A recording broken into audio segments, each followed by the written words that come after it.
Bienvenue! Aujourd'hui, on découvre ce moniteur Philips, un écran polyvalent qui semble abordable à première vue, mais attention, malgré son petit prix, il cache des faiblesses surprenantes qui pourraient bien vous étonner à la fin de la vidéo. Alors restez avec nous. Ce moniteur Philips présente un design simple et épuré en blanc, à la fois minimaliste et moderne. Le dos blanc apporte de la lumière à un bureau ou un salon. Mais ce look premium tient-il vraiment la route au quotidien? L'inclinaison est pratique, mais l'absence de bras réglables complets pourrait poser problème pour une utilisation prolongée. Vous êtes curieux? Consultez le prix actuel via le lien Amazon dans la description de la vidéo.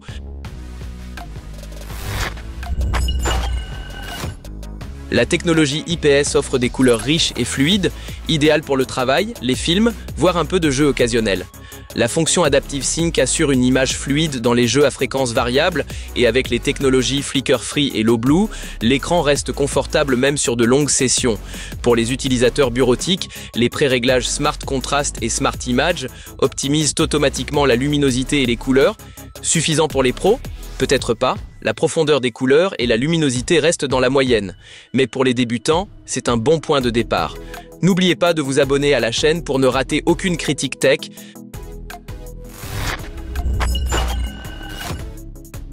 Alors, quels sont les points forts et les points faibles de ce moniteur? Inconvénients? Pas de réglage en hauteur, uniquement une inclinaison limitée à 75 Hz, pas de 120 Hz ou plus. Haut-parleur intégré avec un son assez moyen. Dalle IPS standard avec 250 candela par mètre carré, pas de HDR. Avantage, dalle IPS lumineuse et anti-reflet avec angle de vision de 178 degrés. Adaptive Sync plus 75 Hz, plus fluide que les écrans 60 Hz de base. Mode Low Blue en Flicker Free, moins de fatigue visuelle. Smart Image et Smart Contrast. Optimisation facile des images. Compatible VESA, montage flexible.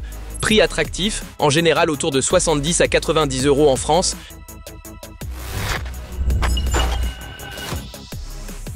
Vous êtes toujours là? Ce modèle pourrait alors vous intéresser si vous cherchez un moniteur IPS de 24 pouces abordable, parfait pour le bureau, les études, le streaming ou un peu de jeu occasionnel. La surprise? Si vous voulez plus d'ergonomie, du HDR ou un meilleur son, il faudra investir davantage.